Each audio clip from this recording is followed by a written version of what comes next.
উদ্দেশ্যে প্রশাসনের অনুমতি নিয়ে কোনো জায়গায় হয়তো মিটিং মিছিল করছেন, কোনো আন্দোলন করছেন অনুমতি নিয়ে, জেনে রাখবেন অনুমতি ছাড়া ইদানিং মিটিং মিছিল সবকিছু নিষিদ্ধ করা হয়েছে, জমায়েত সবকিছু নিষিদ্ধ করা হয়েছে। তো অনুমতি নিয়েই কোনো কিছু আন্দোলন করছেন, প্রতিবাদ করছেন, আপনারা বারবার নিজেদের কর্মীদের, নিজেদের ভাইদের, হন মুসলমান অথবা অমুসলমান, যারা শান্তি শৃঙ্খলা বজায় রাখতে চান, যারা একে অপরকে ভালোবাসেন, যারা দেশ প্রেম করেন, যারা দেশের স্বার্থে সংগ্রাম করেন, যারা দেশের জন্য লড়াই করেন, এই সমস্ত মানুষগুলো মুসলিম অমুসলিম ঐক্যবদ্ধ ভাবে একটা শান্তিপূর্ণ ভাবে একটা আন্দোলন করছেন, একটা প্রতিবাদ করছেন। কিন্তু সেই সভাতেও কিন্তু শয়তান আপনার ক্ষতি করার জন্য মানুষের রূপ ধরেও আসতে পারে। একটা মানুষের মধ্যেও কিছু শয়তান আছে। আপনি পবিত্র কোরআন অধ্যয়ন করবেন, তাহলে বুঝতে পারবেন যে মানুষের মধ্যেও শয়তান আছে, আবার জিনেদের মধ্যেও শয়তান আছে। তো এই জিনেদের মধ্যে যে শয়তান, এ শয়তান কিন্তু অত্যন্ত ভয়ানক এবং ক্ষতিকর। আর এর জন্য আল্লাহ তাআলা পবিত্র কোরআনে একাধিক জায়গাতে বলেছেন যে শয়তান হলো তোমাদের প্রকাশ্য শত্রু। আল্লাহ তাআলা সূরা বাকারা 2 নম্বর সূরা 7 নম্বর আয়াতে বলেন, ইয়া আইয়ুহাল্লাযীনা আমানু উদখুলু ফিস সিলমি কাফা, হে ঈমানদারেরা, হে মুসলমানেরা, তোমরা ইসলামে পূর্ণরূপে প্রবেশ করো।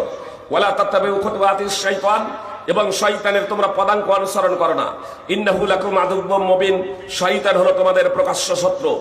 আপনার শয়তান সবথেকে বড় শত্রু। আর এর জন্য পবিত্র কোরআনে আল্লাহ তাআলা একাধিক জায়গাতে শয়তানকে প্রকাশ্য শত্রু বলে আখ্যায়িত করেছেন। সেই শয়তান আপনার এই শান্তি মিছিলে, শান্তি আন্দোলনে, আপনাদের মধ্যে সেই শয়তান মানুষের রূপ ধরে প্রবেশ করতে পারে। তারপরে দেশের সম্পদ ভাঙচুর করতে পারে, অগ্নিসংযোগ করতে পারে, আপনাকে উত্তেজিত করার জন্য, আপনাকে উস্কানি দেওয়ার জন্য, যে আপনিও যাতে তার দেখা দেখি আপনিও অগ্নিসংযোগ করেন, আপনিও যাতে ভাঙচুর করেন। পরিশেষে শয়তান উধাও হয়ে যাবে আর আপনারা তখন ফেঁসে যাবেন। এর দৃষ্টান্ত আপনাদের দেব। ইসলামকে মিটিয়ে দেওয়ার জন্য, ইসলামকে পৃথিবীর মুখ থেকে মুছে দেওয়ার জন্য যখন মক্কার মুশরিকরা সিদ্ধান্ত গ্রহণ করলো বদর প্রান্তরে উপস্থিত হয়ে মুহাম্মদ সাল্লাল্লাহু আলাইহি সাল্লামকে এবং তার অনুসারীদেরকে আহ্বান জানাবো, তাদেরকে ডাক দেব, তাদেরকে পৃথিবীর মুখ থেকে মুছে দেব, মক্কার মুশরিকরা বদর প্রান্তরের দিকে এগিয়ে আসবে, সিদ্ধান্ত অনুমোদিত হয়ে গেল। কিন্তু তাদের অন্তরে এই কথা দোলা দিতে লাগলো যে আমাদের তো শত্রু, আমাদের প্রতিবেশী আছে বানু কেনানা গোত্রের লোকেরা। এই বানু কেনানা গোত্রের লোকেরা আমাদের অনুপস্থিতিতে যদি আমাদের কচিকাচা এবং মহিলাদের উপরে আক্রমণ করে বসে, যখন তাদের অন্তরে এই কথা দোলা দিচ্ছে, তারা পুরুষেরা বের হবে, যুবকেরা বের হবে, বদরের প্রান্তরে অবস্থান করবে মুসলিমদেরকে পৃথিবীর মুখ থেকে মুছে দেওয়ার জন্য, মুহাম্মদ সাল্লাল্লাহু আলাইহি সাল্লামকে হত্যা করার জন্য তারা অগ্রসর হবে। তখন তাদের অন্তরে দোলা দিচ্ছে, যদি বানু কেনানা গোত্রের লোকেরা আমাদের অনুপস্থিতিতে আমাদের মহিলা এবং কচিকাচাদের উপরে আক্রমণ করে বসে, আর এমন পরিস্থিতিতে শয়তান সুযোগ বুঝে ওই বানু কেনানা গোত্রের নেতা সুরাকা বিন মালিক বিন জুলসুমের রূপ ধারণ করে ছোট্ট একটা সৈন্য নিয়ে হাতে একখানা পতাকা ধরে তাদের সামনে উপস্থিত, মুশরিকদের সামনে উপস্থিত, চলুন ওই বদরে যাই, মুহাম্মদ এবং তার সৈন্য সামন্তদেরকে, তার অনুসারীদেরকে পৃথিবীর মুখ থেকে মুছে দেই। জ্বালাময়ী ভাষণ। যাদেরকে দেখে ভীত এবং সন্ত্রস্ত হচ্ছিল, আতঙ্কগ্রস্ত হচ্ছিল যে আমাদের অনুপস্থিতিতে তারা আক্রমণ করে দিতে পারে, তাদেরই নেতার রূপ ধরে শয়তান আবির্ভূত হলো ছোট্ট একটা সেনাবাহিনী নিয়ে। বদরে উপস্থিত হয়ে গেছে, লড়াই চলছে। যে ইবলিস শয়তান বীর বিক্রমে লড়াই করছে মুশরিকদের পক্ষ অবলম্বন করে। এই বদর প্রান্তরে ইবলিস শয়তান সেনাবাহিনী নিয়ে উপস্থিত হয়েছিল। তো আল্লাহ তাআলা আসমান থেকে তার সেনাবাহিনী প্রেরণ করে দিয়েছিলেন ফেরেশতা। এই ফেরেশতাকে আল্লাহ তাআলা অবতীর্ণ করলেন যে ফেরেশতা যাও আমার প্রিয় হাবিব মুহাম্মদকে মিটিয়ে দেওয়ার জন্য, তার নাম নিশানা মিটিয়ে দেওয়ার জন্য, ইসলামকে মুছে দেওয়ার জন্য ওই শয়তান মুশরিকদের পক্ষ অবলম্বন করে এসেছে। ফেরেশতা তোমরা চলে যাও যুদ্ধের জন্য, যুদ্ধে তোমরা অবতীর্ণ হয়ে যাও, এবার আকাশ থেকে যখন ফেরেশতা অবতরণ করছেন, তখন ওই সুরাকা বিন মালিকের রূপ ধরে যে ইবলিস শয়তান ছিল, স্বয়ং ইবলিস শয়তান যে ছিল, সেই ইবলিস শয়তান ফেরেশতা মণ্ডলীদের দেখে এবার যুদ্ধের ময়দান ছেড়ে পালাতে যাচ্ছে। আর তখন মুশরিকদের এক যুবক তার হাতটাকে চেপে ধরেছে। চাচা, আপনি এখন পালান কোথায়? কোথায় আপনি যান?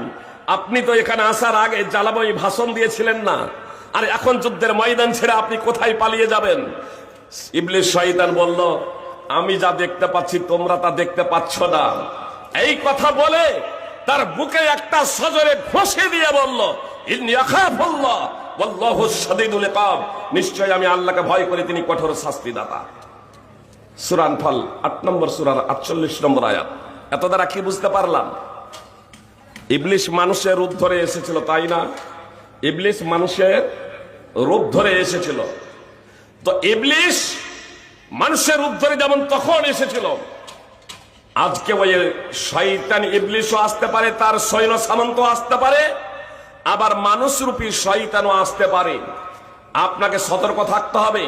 কোন জায়গায় যদি আগুন জ্বালায়, আপনার সরকারি সম্পদ কেউ যদি নষ্ট করে, ভাঙচুর করে, শান্তিপূর্ণভাবে আন্দোলনের নামে আপনার কর্তব্য হবে এহেন পরিস্থিতিতে ক্যামেরা বন্দি করা। আপনার হাতে হাতে মোবাইল আছে, আপনি সে আগুন লাগাচ্ছে, সে সম্পদের নষ্ট করছে বলে আপনি নষ্ট করবেন না সম্পদ, আপনি আগুন জ্বালাবেন না, আপনি বাড়ি ঘরে দাঙ্গা ফাসাদ আপনি করবেন না। আপনি, আপনার কর্তব্য হবে, আপনার হাতে হাতে মোবাইল আছে, সেই মোবাইলে ক্যামেরা বন্দি করা। জি, আগুনকে ক্যামেরা বন্দি করতে বলছি না, ওই ভাঙাচোরা জিনিসকে ক্যামেরা বন্দি আমি করতে বলছি না। আমি বলছি যারা আগুন লাগাচ্ছে, যারা ভাঙচুর করছে, যারা দাঙ্গা ফাসাদ করছে, অন্যথায় কি হবে জানেন? যারা ফিতনা ফাসাদকারী, যারা আগুন লাগাবে, যারা জ্বালাবে, তারা একটু জ্বালিয়ে দিয়ে তারা সরে পড়বে, আর আপনি তখন ওটাকে ক্যামেরা বন্দি করবে। এবার আপনাকে তখন আপনার এনআই আর সিবিআই আর পুলিশ আর সিআইডি এবার আপনাকে গ্রেফতার করবে, আপনাকে গ্রেফতার করবে। শয়তানের এটাই কাজ। এজন্য আমাকে আপনাকে সতর্ক থাকতে হবে। সুপ্রিয় ভাই এবং বোন, আমি আপনাদের সামনে পবিত্র কোরআন থেকে একটি আয়াতের অংশ বিশেষ তেলাওয়াত করেছি টাইমকে সামনে রেখে। সূরা ইউসুফ 12 নম্বর সূরার শেষ আয়াতের 111 নম্বর আয়াতের অংশ বিশেষ আল্লাহ তাআলা বলছেন, তাদের জীবনীতে রয়েছে বুদ্ধিজীবীদের জন্য শিক্ষা। আল্লাহ তাআলা নবী রাসূলদের কিছু ইতিহাস বর্ণনা করেছেন। মুহাম্মদ সাল্লাল্লাহু আলাইহি সাল্লামের পূর্বে যে সমস্ত নবী রাসূল এসেছিলেন, তাদের কিছু জীবনী বর্ণনা করেছেন, এবং পূর্ববর্তী উম্মতদেরও কিছু জীবনী বর্ণনা করেছেন। অথচ আমরা জানি যে পবিত্র কোরআন কোনো রূপকথা নয়, পবিত্র কোরআন কোনো উপন্যাসের বই নয়, পবিত্র কোরআন কোনো গল্পের বই নয়, পবিত্র কোরআন কোনো নাটকের বই নয়। অথচ আল্লাহ তাআলা তাতে নবী রাসূলদের ইতিহাস বর্ণনা করলেন কেন? আল্লাহ নিজেই বলছেন, লাকাদ কানা ফি কাসাসিহিম ইবরাতুল লিউলিল আলবাব, তাদের জীবনীতে রয়েছে বুদ্ধিজীবীদের জন্য, জ্ঞানীদের জন্য শিক্ষা। সমস্ত মানুষের জন্য শিক্ষা এ কথা বললেন না, বললেন জ্ঞানী যারা, যারা বুদ্ধিজীবী, যারা বিবেকবান, যারা বোধ শক্তি সম্পন্ন, তাদের জন্য রয়েছে শিক্ষা। আসুন প্রথমত ইউসুফ আলাইহিস সালামের জীবনী এবং তার ভাইদের জীবনী নিয়ে শিক্ষাটা কি শিক্ষা, টাইমের দিকে সামনে রেখে বিস্তারিত আমি ইতিহাসে তাফসীরে যাচ্ছি না। আমি সাধারণভাবে আপনাদের বলি যে ইউসুফ আলাইহিস সালামের ভাইয়েরা ইউসুফ আলাইহিস সালামের প্রতি বৈষম্যমূলক আচরণ এবং ষড়যন্ত্র, হিংসা পরায়ণ ছিল না? ছিল না। ইউসুফ আলাইহিস সালামের ভাইয়েরা ইউসুফের ক্ষতি করতে চেয়েছিল, তার বিরুদ্ধে ষড়যন্ত্র করেছিল, আর এজন্যই নির্জন কূপে তাকে নিক্ষেপ করে পিতার সামনে মিথ্যা গল্প ফেলেছিল। কিন্তু সেই ইউসুফ আলাইহিস সালাম পরিত্রাণ পেয়েছিলেন না? পাননি? পরিত্রাণ পেয়েছিলেন। মিশরের বাদশার স্ত্রী তার সৌন্দর্য এবং যৌবনের প্রতি তাকে আকৃষ্ট করতে চেয়েছিল, অবৈধভাবে তাকে ফাঁসাতে চেয়েছিল। ইউসুফ আলাইহিস সালাম তার সৌন্দর্য ও যৌবনের প্রতি ভ্রুক্ষেপ না করে আল্লাহ তাআলার ভয়ে নিজের হেফাজত এবং সংরক্ষণ করেছিলেন। সত্যের পথে ছিলেন। সত্যের পথে থাকার কারণে, রানীর জৈবিক চাহিদাকে পূর্ণ না করার কারণে সাময়িকভাবে তার উপরে বিপদ নেমে এসেছিল, তাই না? জেলে যেতে হয়েছিল। জেলে যেতে হয়েছিল। জেলকে স্বীকার করে নিলেন, জেলবন্দী হওয়াটাকে বরণ করে নিলেন। কিন্তু ষড়যন্ত্রে ও রানীর ষড়যন্ত্রে এবং অবৈধ পাপাচারে তিনি নিজেকে সামিল করলেন না। সাময়িকভাবে বিপদ আপদ আসতে পারে, কিন্তু সত্যের একদিন বিজয় হবে, হকের একদিন বিজয় হবে। সসম্মানে ইউসুফ আলাইহিস সালাম জেল থেকে মুক্তি পেলেন, সসম্মানে জেল থেকে মুক্তি পেলেন। শুধু তাই নয়, মিশরের খাদ্যমন্ত্রীর পদে অধিষ্ঠিত হয়েছিলেন ইউসুফ আলাইহিস সালাম।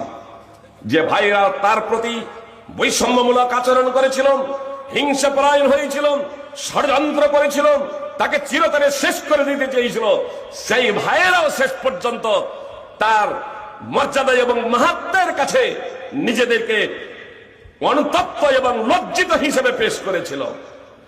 পরিশেষে ইউসুফ আলাইহিস সালামের বিজয় হয়েছে। এত দ্বারা কি বোঝা গেল? যারা ষড়যন্ত্র করে, যারা হিংসা করে, যারা ক্ষতি করার প্রচেষ্টা করে, তারা সাময়িকভাবে বিজয়ী হলেও, সাময়িকভাবে লাভবান হলেও স্থায়ীভাবে লাভবান হবে সেই যে হকের ওপরে আছে, সত্যের ওপরে আছে। সুপ্রিয় ভাই এবং বোন, এজন্য আপনারা ঘাবড়ে যাবেন না, নিরাশ হবেন না, হতাশ হবেন না যে আমার নাম এডুকেশনে আছে, আমার নাম ডিলিট হয়ে গিয়েছে, আমাদের উপরে কত জুলম অত্যাচার চলছে, আমাদের উপরে কত নির্যাতন চলছে। জি না, এর জন্য আপনাকে ধৈর্য ধারণ করতে হবে। কি করবেন এই প্রেক্ষাপটে? কি করবেন এই প্রেক্ষাপটে? এই প্রেক্ষাপটে কি করতে হবে আল্লাহ তাআলা আমাদেরকে বলে দিয়েছেন। আল্লাহ তাআলা বলছেন, লাতুবলাবুন্না ফি আমওয়ালিকুম ওয়া আনফুসিকুম, অবশ্যই তোমাদের ধন সম্পদ এবং তোমাদের জীবনে তোমাদেরকে পরীক্ষা করা হবে। আল্লাহ বলছেন অবশ্যই তোমাদেরকে তোমাদের ধন সম্পদ এবং তোমাদের জীবনে পরীক্ষা করা হবে।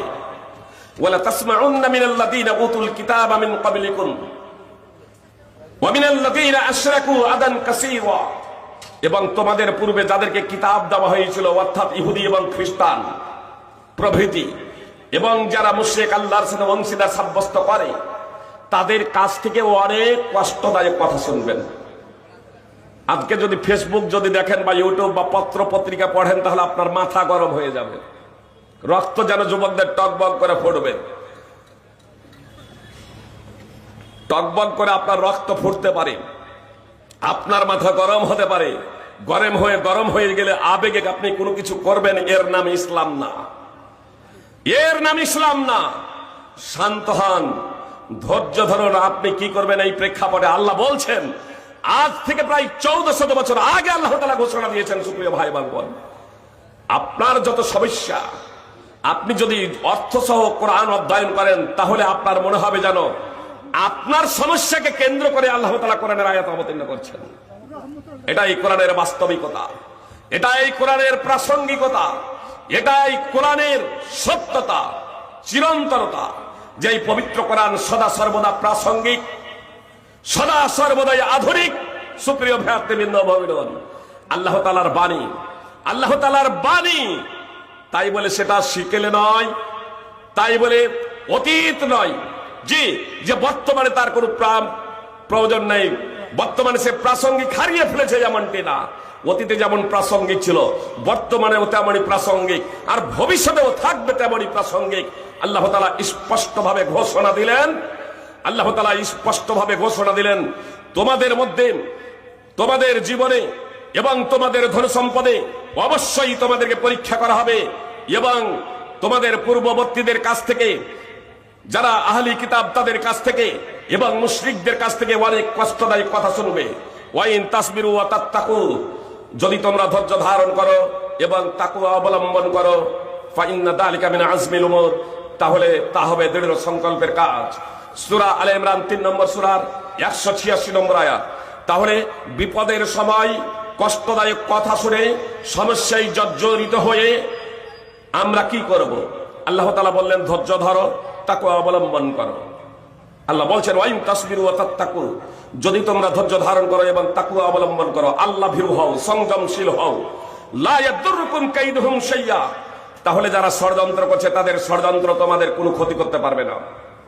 যারা ষড়যন্ত্র করছে তাদের ষড়যন্ত্র তোমাদের কোনো ক্ষতি করতে পারবে না।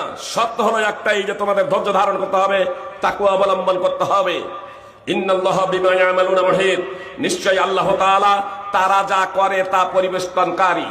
সূরা আলে ইমরানের 120 নম্বর আয়াতের শেষাংশ। সুপ্রিয় ভাই এবং বোন, পৃথিবীতে যে যা ষড়যন্ত্র করুক না কেন, আল্লাহ তাআলা সকলের উপর ক্ষমতাবান, তিনি আমাদেরকে মুক্তি দিবেন, পরিত্রাণ দেবেন। সুপ্রিয় ভাই এবং বোন, আমরা যদি আল্লাহ তাআলাকে আঁকড়ে ধরি, তাকওয়া অবলম্বন করি এবং ধৈর্য ধারণ করি, আসুন আমাদের এই অবস্থানটা একেবারে বনি ইসরাইলের সাথে মিলে যাচ্ছে। কিভাবে জানেন? ফিরআউন মিশরের স্বৈরাচারী শাসক ছিল। যে নেতানিয়াহু বেনিয়ামিন নেতানিয়াহু ইসরায়েলের প্রধানমন্ত্রী, কিংবা আমেরিকার প্রেসিডেন্ট ডোনাল্ড ট্রাম্প, বা পৃথিবীর আর অন্য কেউ এত বড় খুনি নয় যত বড় খুনি ছিল ফিরআউন। এত বড় খুনি নয় যত বড় খুনি ছিল ফিরআউন। এত বড় লম্পট নয় যত বড় লম্পট ছিল ফিরআউন। ফিরআউন মিশরের একচ্ছত্র অধিপতি। সে ঘোষণা দিয়েছিল আনা রব্বুকুমুল আলা, আমি হলাম মিশরের সব থেকে বড় প্রভু। সে যখন অবগত হলো বনি ইসরায়েলে এক পুত্র সন্তানের মাধ্যমে আমার সাম্রাজ্যের পতন হবে এবং আমি ধ্বংস হয়ে যাব, শেষ হয়ে যাব, গোয়েন্দা ছেড়ে দিল, আজ থেকে বনি ইসরায়েলে যত পুত্র সন্তান জন্মগ্রহণ করবে আঁতুড় ঘরে গলা টিপে হত্যা করে দিতে হবে। সূর্যের আলো দেখার আগেই তাকে আঁতুড় ঘরে গলা টিপে হত্যা করে দেবে। যত পুত্র সন্তান জন্মগ্রহণ করবে বনি ইসরায়েলে, বনি ইসরায়েল ছিল অতি নগণ্য, সংখ্যায় অতি নগণ্য। আর ফিরআউন ছিল কিপ্তির লোক, আর এই কিপ্তিরা সংখ্যায় অনেক বেশি। আপনার মিশরের রাজত্ব, আপনার সরকারি সমস্ত পদগুলো এই কিপ্তি লোকেরাই দখল করেছিল। আর ফিরআউন একচ্ছত্র অধিপতি। কিপ্তিদের দিয়ে, গোয়েন্দাদের দিয়ে বনি ইসরায়েলের প্রত্যেকটা শিশুকে যত জন্মগ্রহণ করবে তাদের আঁতুড় ঘরে গলা টিপে হত্যা করে দেবে। আর তাদের নারীদেরকে, যে কন্যা সন্তান হলে জীবিত রাখবে, কেন? ভোগ করার জন্য, তাদেরকে দাসী বানানোর জন্য। মহান আল্লাহ তাআলা কে জানেন? এই সংক্ষিপ্ত পরিসরে ব্যাখ্যা বিশ্লেষণ দেওয়া সম্ভব নয়। আল্লাহ তাআলার পরিচয় আপনাকে জানতেই হবে, আপনি যদি মুসলিম হন। আর আপনাদের শুধু আমি এতটুকু বলতে চাই যে আপনারা আয়াতুল কুরসি তাফসীর সহ অধ্যয়ন করবেন, সূরা ইখলাস তাফসীর সহ অধ্যয়ন করবেন, সূরা হাদীদের 1 থেকে 3 নম্বর আয়াত তাফসীর সহ অধ্যয়ন করবেন, সূরা হাশরের শেষ 3টি আয়াত তাফসীর সহ অধ্যয়ন করবেন। তাহলে আল্লাহ তাআলার কিছুটা পরিচয় সম্পর্কে আপনারা অবগত হতে পারবেন। আমি শুধু আল্লাহ তাআলা কত বড় ক্ষমতাবান, এহেন পরিস্থিতিতে যে সময় বনি ইসরাইলকে দাসে পরিণত করা হয়েছে, তাদের কচি কচি পুত্র সন্তানদেরকে আঁতুড় ঘরেই তাদেরকে হত্যা করে দেওয়া হয়েছে, কোনো প্রতিবাদ নয়, কোনো আন্দোলন করার তাদের কোনো ক্ষমতা নেই। ওই অবস্থায় মহান আল্লাহ তাআলা ইচ্ছা করলেন বনি ইসরাইলের প্রতি অনুগ্রহ করার। ওই অবস্থায় আল্লাহ তাআলা বনি ইসরাইলে মুসা আলাইহিস সালামকে সৃষ্টি করলেন। শুধু সৃষ্টিই করেননি, বনি ইসরাইলের সৃষ্টি করলেন। আর মুসা আলাইহিস সালাম ওই শিশু অবস্থায়, যে অবস্থাতে আঁতুড় ঘরে তাকে গলা টিপে হত্যা করে দেওয়ার কথা, সেই অবস্থাতেও এমন প্ল্যানিং এবং কৌশল অবলম্বন করলে আল্লাহ তাআলা, যে মুসা আলাইহিস সালামের ওই শিশু অবস্থাতেও আপন মায়েরই দুধ পান করলেন, কিন্তু ফিরআউনের রাজ কোষাগার থেকে পারিশ্রমিক আদায় করে। কল্পনা করা যায়? কিপ্তিরাও কেউ পারিশ্রমিক পায় না, কিপ্তিরাও কেউ পারিশ্রমিক পায় না, কিপ্তিরাও কেউ পারিশ্রমিক পেত না। আর সেই অবস্থায় যেখানে ফিরআউন গোয়েন্দা বাহিনী তৈরি করেছে, বনি ইসরাইল ঘরে যত পুত্র সন্তান জন্মগ্রহণ করবে আঁতুড় ঘরেই গলা টিপে হত্যা করে দেবে। জি, মুসা আলাইহিস সালাম বনি ইসরাইলেই জন্মগ্রহণ করেছেন। আপন মায়ের দুধ পান করছেন, কিন্তু ফেরাউনের কোষাগার থেকে পারিশ্রমিক পাচ্ছেন মুসা আলাইহিস সালামের মা মুসা আলাইহিস সালামকে দুধ পান করার কারণে। পরিশেষে রাজ দরবারে সাবালক হলেন, বালেগ হলেন, ইসলামের দাওয়াত দিলেন। একটা পর্যায়ে আপনার ফেরাউনের জাদুকরদের সাথে মুসা আলাইহিস সালামের মোকাবেলা হলো। মোকাবেলা হওয়ার পরে জাদুকরেরা অবগত হলো যে আমরা যা করছি তা তো মায়াজাল, এটা মায়াজাল ছাড়া অন্য কিছু নয়, এটা মায়াজাল। কিন্তু মুসা আলাইহিস সালাম যা প্রয়োগ করেছেন জাদুর মোকাবেলায় তা জাদু নয়, এটা হলো মুজিজা, এক অলৌকিক ক্ষমতা, এক অদ্বিতীয় বিশ্ববিদ্যালয়ের পক্ষ থেকে। এ বাস্তবতা অবগত হওয়ার পরে সঙ্গে সঙ্গে জাদুকরেরা ইসলাম আনয়ন করেছিল। তারা বলেছিল আমরা আল্লাহর প্রতি ঈমান আনয়ন করলাম, মুসা এবং হারুনের প্রতিপালকের উপরে আমরা ঈমান আনয়ন করলাম। ফিরাউনের স্বৈরাচারী সৈন্যরা বলেছিল, ফিরাউনকে উস্কানি দিতে গিয়ে, উত্তেজিত করতে গিয়ে, আর তাজারু মুসা ওয়া কওমাহু লিইফসিদু ফিল আরদ, আপনি কি মুসা এবং তার জাতিকে ছেড়ে দেবেন যে তারা পৃথিবীতে বিপর্যয় সৃষ্টি করুক? যাদের হাত রক্তে রঞ্জিত, যাদের হাত রক্তে রঞ্জিত, তারাই আবার শান্তি প্রিয়, শান্ত মানুষদেরকে, নিরীহ মানুষদেরকে বলে যে এরা হচ্ছে সন্ত্রাসী। আজকে যেমন আমেরিকা বলছে না, ইসরায়েল বলছে না, হাজার হাজার মানুষকে, শিশুকে, নারীকে হত্যা করে চলেছে। আর বিভিন্ন দেশের, অনেক দেশের নেতারা আবার তার কাছে জি হুজুর, জি হুজুর। আরে আমাদের ভারতবর্ষ কি দুর্বল দেশ নাকি?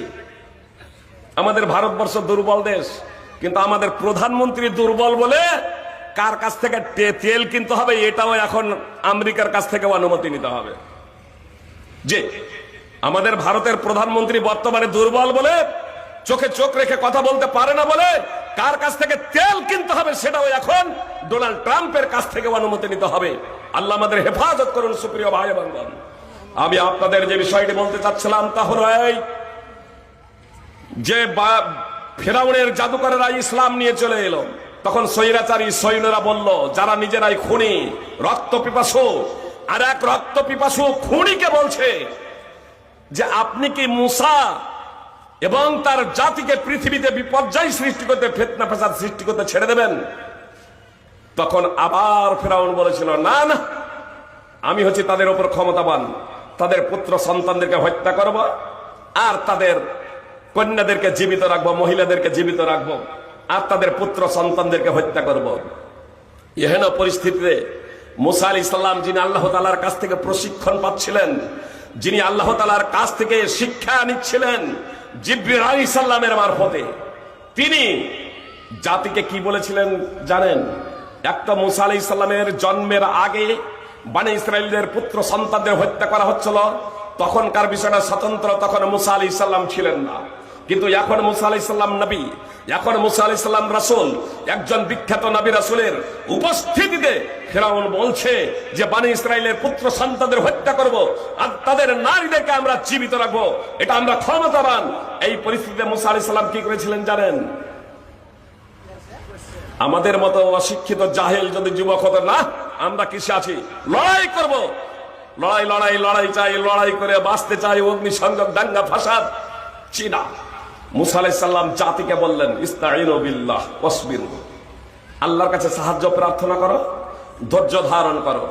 ইন্নাল আরদা লিল্লাহ, নিশ্চয় পৃথিবীটা আল্লাহ। মুসা আলাইহিস সালাম জাতিকে বুঝালেন, নিশ্চয় পৃথিবীটা আল্লাহর। ইন্নাল আরদা লিল্লাহি ইউরিসুহা মান ইয়াশাউ মিন ইবাদিহি, নিশ্চয় পৃথিবীটা আল্লাহর, আল্লাহ যাকে ইচ্ছা তাকে এই পৃথিবীর ক্ষমতা প্রদান করেন।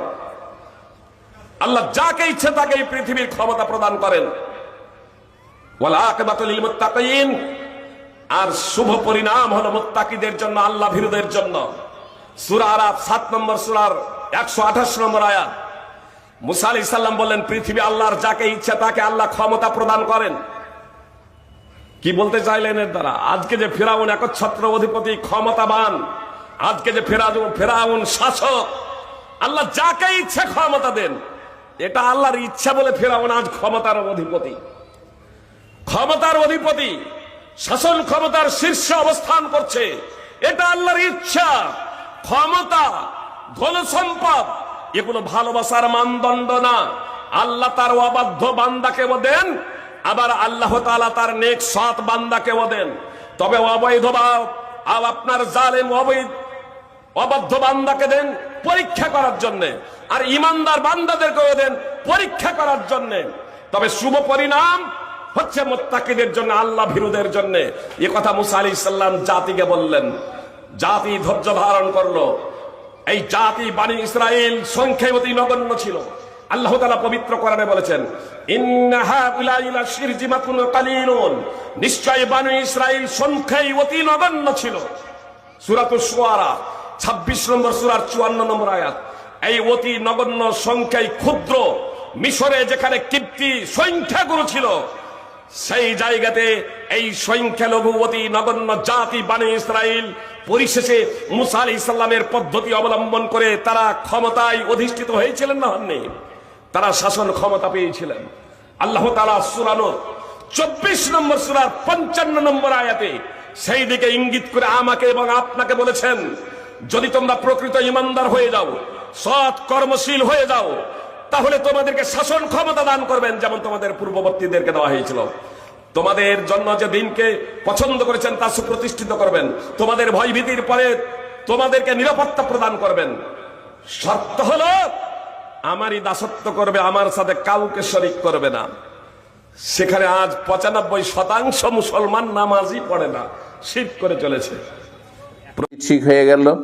ইমানে যেগুলো দিক রয়েছে, ইমানে আরকান রয়েছে, আর শাখা প্রশাখা রয়েছে, সেগুলি সম্পর্কে জ্ঞান অর্জন হয়ে গেল, আর আমল করা শুরু হয়ে গেল। তারপরে ভালো আমল ফারাইজ ওয়াজিবাত করতে লাগলেন, হারাম নাজায়েজ থেকে বাঁচতে শুরু করলেন। আলহামদুলিল্লাহ। এখন কি করতে হবে? ওয়াতাওয়াসাউ বিল হক। কি করতে হবে? হক কথার একজন অপরজনকে ওসিয়ত করবে। আল্লাহ বলছেন একজন অপরজনকে উপদেশ দেবে। এরই নাম কোরআনের ভাষায় আমর বিল মারুফ ওয়া নাহিল মুনকার। ভালো কাজের উপদেশ দেওয়া, অন্যায় কাজে বাধা দেওয়া। অন্যায় কাজে বাধা দেওয়া সরকারের কাজ, পাবলিকের কাজ নয়। ভালো করছেন কোনটা? অন্যায় কাজে বাধা, ভুল কথা বলছি। অন্যায় কাজে বাধা দেওয়ার 3টি স্তর রয়েছে। প্রথম স্তরটি, অন্যায় কাজে বাধা দেওয়ার কয়টি স্তর রয়েছে? 3টি স্তর রয়েছে। কি? হ্যাঁ, সহি মুসলিমের হাদিস, মান রা মিনকুম মুনকারান ফালিয়ুগাইয়িরহু বিয়াদিহি। যেই ব্যক্তি কোনো অন্যায় কাজ দেখে, একটা ফরজ কাজ হইতে হবে, হয় না, করে না, হারাম কাজ হতে হবে না, সমাজে পরিবারে হচ্ছে, হ্যাঁ এলাকায় হচ্ছে, ফালিয়ুগাইয়িরহু বিয়াদিহি, বল প্রয়োগ করে বাধা দেবে। বল প্রয়োগ কে করবে? যাদের কাছে ক্ষমতা আছে, হ্যাঁ তাদের উপর গুরু দায়িত্ব। আচ্ছা, এটা এই জন্য বলছি যে অনেকে আইনকে হাতে তুলে নেয়। আইনকে কখনো হাতে তুলে নেবেন না। এই কাজটি কার? যাদেরকে ক্ষমতা দেওয়া হয়েছে, অথবা সরকার যাদের জন্য বৈধতা দিয়েছে। আপনার জন্য কতটা বৈধ রয়েছে? আমাদের সমাজে কুসংস্কার মধ্যে একটি কুসংস্কার হচ্ছে যে অন্যের কাজে হস্তক্ষেপ করা বা অন্যের ফিল্ডে হস্তক্ষেপ করা। যেমন আপনার স্ত্রী বেহায়া বেপর্দা চলছে, তাহলে আপনি কি করতে পারবেন?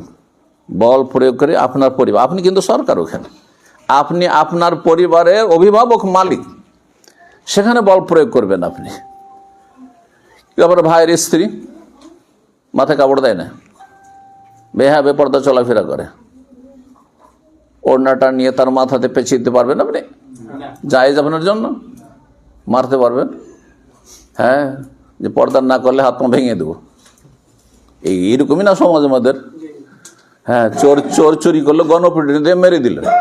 হ্যাঁ, ছিনতাইকারী ছিনতাই করলো, অথবা ধরেন পকেটমারি করলো, কাউকে সন্দেহ হলো যে চোর, তখন গণপিটুনি দিয়ে মেরে দিলেন। জায়েজ?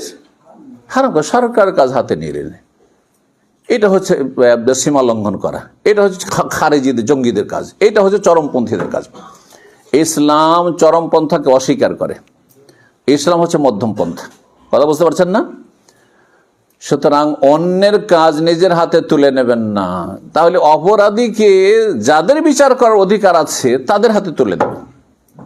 এ না যে অপরাধীকে লুকিয়ে রাখবেন না, বা এটাও জায়েজ নয়। কথা বলছেন তো? কিন্তু অন্যের জায়গায় আপনি দখলদারি দেখাবেন না। ওয়াতাওয়াসাউ বিল হক, কোরআনের ভাষায় বলছিল, হ্যাঁ, যে 3টি স্তরের কথা বলছেন। প্রথম স্তরে বল প্রয়োগ করা হয় শাসকের কাজ, আর না হলে কার কাজ? আপনি আপনার ঘরের প্রধান, আপনার কাজ। এমন 5 ভাই আপনারা আছেন, একই অন্যে আছেন, মনে করছেন আমরা একটা পরিবার তো, আর একটা পরিবার, তখন আর ভাইয়ের বউ অথবা ভাবির ওপর আপনি কি করছেন? হাত তুলছেন, অথবা তার উপর আপনি চাপ সৃষ্টি করছেন। না, আপনার ভাইকে দিয়ে করাইতে হবে। শ্বশুর বউকে মারধর করছে, এগুলো সোশ্যাল মিডিয়াতে আজকাল বাঙালি সমাজে দেখা যাচ্ছে। শ্বশুর বৌমাকে, ছেলের বউকে মারধর করছে, হারাম কাজ এটি।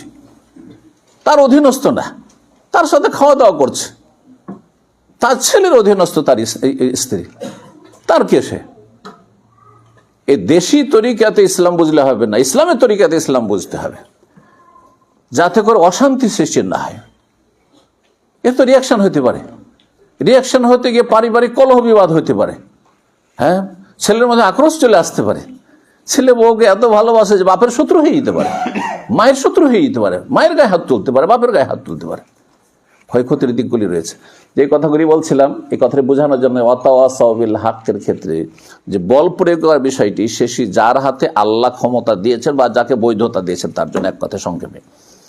তারপরে দ্বিতীয় স্তর কথার দ্বারা।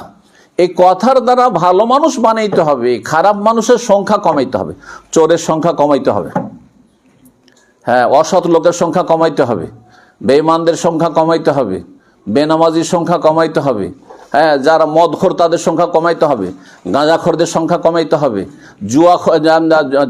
জুয়ারিদের সংখ্যা কমাইতে হবে। এক কথায় সামাজিক বা বিভিন্ন রকমের যেসব অপরাধ রয়েছে, বিভিন্ন অপরাধে যারা জড়িত, তাদের সংখ্যাকে কমাতে হবে, ভালো মানুষের সংখ্যা বাড়াইতে হবে। এটি ইসলামের মূলনীতি। এটি দ্বিতীয় যে স্তর, সেটা হচ্ছে ফাবেলিসানেহি, কথার দ্বারা। বিভিন্ন রকমের দিনী দর্শের মাধ্যমে, দিনী আলোচনার মাধ্যমে, দিনী মাহফিল আওয়াজের মাধ্যমে, অথবা লিখনির মাধ্যমে, বিভিন্ন গ্রুপে ইসলামের কথা, ইসলামের উত্তম আদর্শের কথা প্রচার প্রসারের মাধ্যমে, বিভিন্ন যতগুলি মাধ্যম রয়েছে বৈধ মাধ্যম, সেসব মাধ্যম দিয়ে। তো এই উদ্দেশ্যে আমাদেরকে কাজ করে যেতে হবে ওয়াতাওয়াসাউ বিল হকের ক্ষেত্রে।